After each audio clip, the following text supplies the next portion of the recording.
Hello and welcome back. We hope that you all had a relaxing and well-deserved summer break and are as excited to start the 2017 to 2018 school year as we are.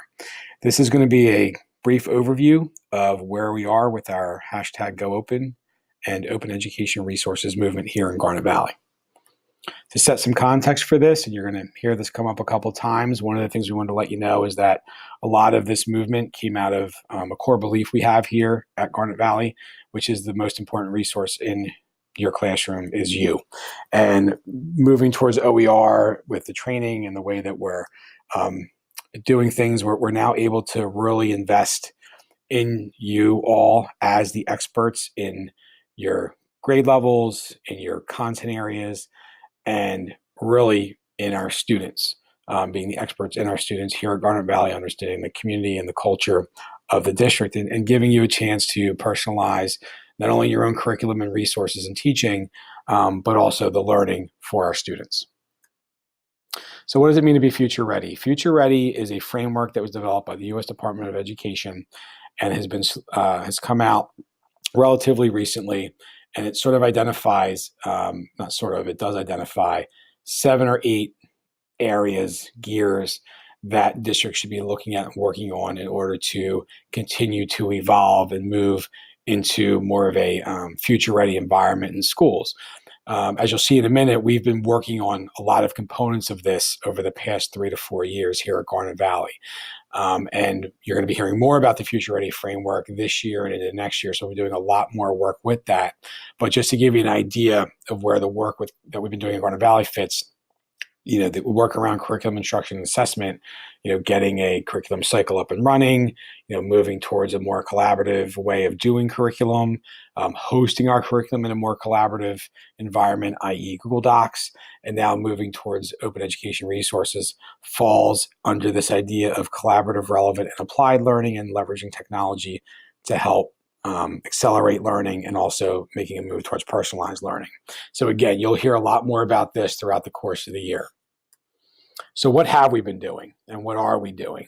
We really have been focusing as a district prior to the Future Ready framework coming out. We have been focusing as a district on 4 main areas: equitable access to technology for all staff and students, differentiated and blended professional learning, relevant curriculum instruction and assessment, and personalized learning spaces and pathways. And obviously, physically in the district, you've seen a lot of these things changing. Those of you that have been on committees and at our leadership meetings with all of you, the coordinator and liaison meetings, we've been talking and sharing out a lot of the work that's been done around these 4 areas. This particular area, OER, really hits curriculum instruction and assessment. And, we know that now, and we've heard it over and over, that the big shift is that teachers are becoming learning facilitators and that their role is shifting from instructing students to helping students construct their own learning. And OER is a practical piece and a practical way to help that happen. From a big picture standpoint, we are now able to move from sort of those old school singular walled classrooms to a much more interconnected network, global network, so to speak, of information, resources, and practices that are happening all over the place. And what's really powerful about OER is that it gives us an opportunity to not only learn and take from that global network, but be major contributors as well, putting out to that network the things that we're doing with our kids in the classrooms, the ways that we're reaching and pushing and engaging and empowering students in here in Garnet Valley. So I'm not going to go over this page. This just gives you a little bit of background from the U.S. Department of Ed site. If you want to know a little bit more about the movement itself, here's the link right here. We are technically a GoOpen launch district. So that'll give you some explanation on how that rolls out. So why we decided to go open, I mentioned that you are all our most important resource, that our teachers are our most important resource here at Garnet Valley. And when we looked at the big picture, taking on replacing these traditional textbooks that we have now with open education resources supports 3 of our district areas of focus: student achievement, management of systems, and fiscal responsibility. And part of our belief, as we looked at some of those systems that we had in place prior to moving to OER, we had beliefs. We had the beliefs in investing in our teachers because we know they are the best resource we have to maximize our students' potential. We believe in giving you, our teachers, full ownership of what you teach, as well as a chance to personalize curriculum. We believe in providing our teachers with the training and support they need to be up to date and successful. We believe in replacing traditional textbooks with open education resources. So looking at these areas, student achievement, management of systems, and fiscal responsibility, and looking at these beliefs, we realized that our beliefs did not equal our practices nor our systems. Just to give you some quick numbers, we could say that we believed in you all, but we were sending over 70% of our resources and funds and focus outside of the school district to other places when in purchasing traditional textbooks. What OER is giving us an opportunity to do is really to look internally and reinvest back into our teachers, the experts, giving us a chance to reinvest in more in a given year, in terms of, reinvesting in you guys more to do development of OER type courses and modules, as well as we're seeing right now that we're able to get more writing in and get more courses up to date within a given year than we've been able to in the past.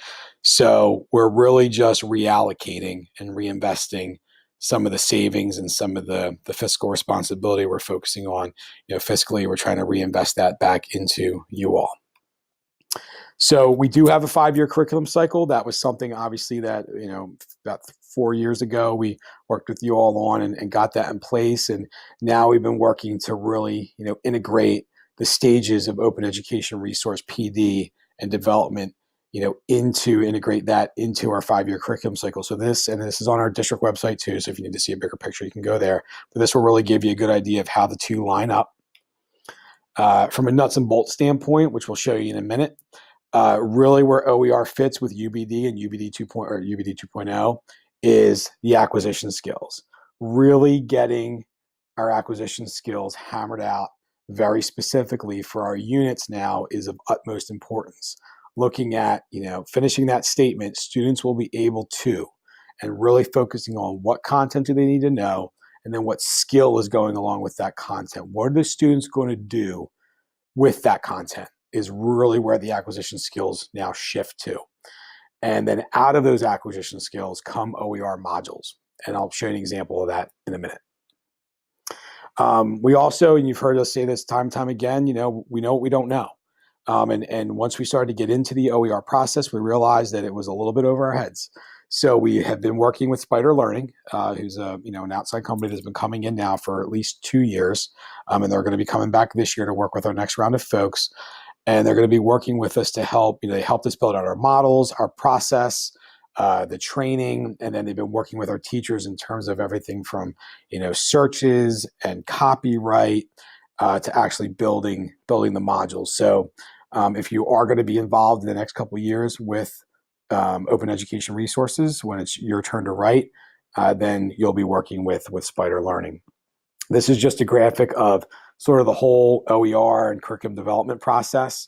And again, it starts with finalizing those learning objectives and the instructional model. It's really getting those acquisition skills down. And then out of that, you can see it's a pretty lengthy process with a lot of steps in it, but one that so far has turned out a really great product. And you'll see that in a minute. So we do have a district hub. It is on our curriculum site. I'll take you there briefly. So if you go to the main curriculum site for Garnet Valley and you go to Curriculum Office, there's a link on the left called Curriculum Development Resources and Forms. And then here's our OER Development Hub, and that will take you to this. And this gives, again, a brief overview of the project. It gives our goals and the different stages of the process. It gets very specific into the project components with links to samples of some of the things that you would be using when you move into OER, as well as the expectations that are coming out of the project when you get into it. It's got links and resources on how to use OER appropriately, how to curate, evaluate, how to license and tag. We do have a Creative Commons license now for Garnet Valley, so that is here. So as we develop OER-based resources moving forward, we'll be tagging it with our Garnet Valley logo. And then for tracking progress, this is where you'll see links and resources to a lot of the departments that have been working. Dave Pimentel and Christine Gumpert were really the first to take this on in full. And these are some links to the work that they've been doing. And I'll show you a very specific example in a minute of what that looks like. And then this year we have grade 7 and 8 history and social studies at the middle school writing an OER. We have grade 9 ATP humanities, so ELA and history social studies are writing, and then grade 10 ATP. So that's who we have going right now, and you can see we're building out a calendar of due dates and trainings and things there.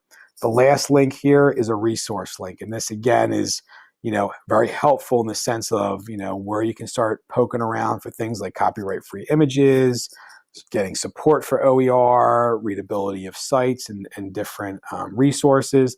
And then really this where to start when looking is a document and a repository that we've been working on with Spider and with some other districts and the U.S. Department of Ed that are involved with the Go Open movement.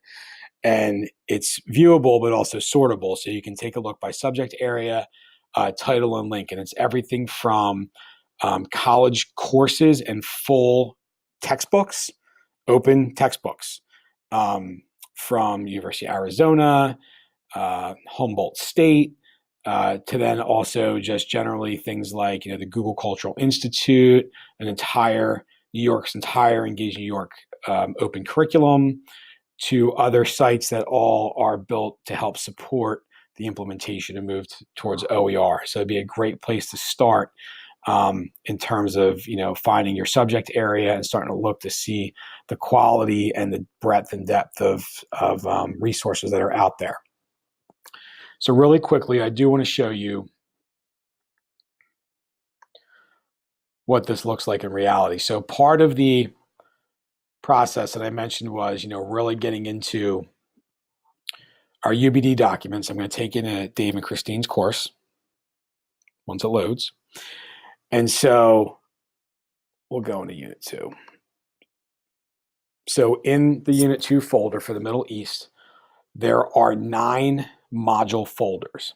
So what that means is for this particular unit, Dave and Christine had come up with 9 acquisition skills that they felt effectively addressed the content the kids needed to learn in this particular unit. And then if you come down here, so here's the UBD templates, which those of you that have been writing the past few years are familiar with. If we get down to the overarching, the meaning, the transfer, if you get down to acquisition, we click on acquisition. These are the skills that they developed for each of their units. So here was the content they needed to cover, and then this was the skill statement, the SWABAT, as Dave used to joke about all year. So that is really what drives then the OER module. So each one of these then becomes, and we'll go into mod 1, becomes this. So each skill statement then becomes an OER-based module, which includes 2 to 3 basically transition tasks, do nows, bell ringers, whatever you want to call them, but before activities. There's your acquisition skill from the UBD curriculum. The students will be able to, again, skill and content. They wrote up a short intro and overview as an introductory piece for this module. And then they went out and either curated, used their own, developed, or created 5 resources, different types of resources, everything from PowerPoints to videos to maybe web searches. And each one of these links goes to some type of activity or site or software or lesson that they've developed. This one obviously links to a Schoology activity, so you'd have to be logged into Schoology to access that. But really gives, online resources to address this skill. They also have their benchmark check. If this is the students will be able to skill-based objective, how do I know whether they got it, whether they can do these 3 things? And then there's a short skills-based, more of a summative assessment of just this skill. And that can be everything from an exit, like a in-depth exit slip, to a short quiz, to a writing assignment, but a shorter skills-based, summative assessment for this particular module. So in essence, this particular skill, and based off of and kind of coming out of all these different resources, which can get you to or get the students to understanding of this outcome. So this is, everything that goes into that one module, all the different resources, what they are, where they got them from, whether they created them themselves. So each of the links will go to some type of activity and set of directions around that resource. So that's sort of the nuts and bolts of what it looks like for the units, and that's where it fits in with UBD. And the other thing, I'll show you this real quick, that we talked about doing that I need to clean up really quickly is in the 2.0 documents will be to then link each of the OER linked folders for the modules in the learning plan. Did I do that yet? We're going off the cuff here. There it is, under resources, excuse me. So under resources in the UBD document, you can click that link and it'll take you right to that mod flow chart. So, and then like as we talked about before, you can get into the different activities through that.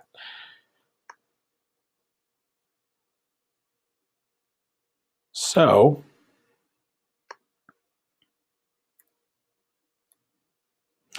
also on the slideshow, but again, a lot of this stuff is linked in through the hub or some of the different resources. Melissa Joseph has also continued to create, Stephanie continued to create a live guide for Go Open resources as well. So another place to find a lot of the same plus some other, resources. With open education resources too, we as a district do pay for some databases. You're still able to use those. What we explained to Christine and Dave and to the groups writing this year is that not every single thing that we develop is going to go out there to the world and can have our Creative Commons license on it, especially if it's something that we're paying for. So we'll have to just be very strategic down the road as we start to share out, what does get shared globally and nationally, and then what stays in-house because they are actually copyrighted materials. But this is a good starting point for some different things that you might want to check out from some different universities and now national organizations that are sharing out everything from, again, full online open textbooks to, just other types of resources and things of that nature. So what I'm going to ask you to do next, I wrote a blog post about this a while ago, so it kind of hits some of the same points that we hit here in case you're interested. But then in the comment section of Schoology, if you could, please leave any comments, thoughts, questions, etc. And then we can look to address those throughout the course of the year. Like I said, we'll be bringing Spider back. They'll be doing some training this year. So we're going to be looking at, who's up next in the cycle and who's going to be looking to replace textbooks in the cycle. So we'll be reaching out to, you all and some of the teachers in the departments to start that layer. It's about a 2-year process, about a year of training before writing and then some follow-up training with the writing. So so if you have any questions, comments, or thoughts, go ahead and leave them there. And obviously you can always reach out to me and we can talk that way as well. Welcome back.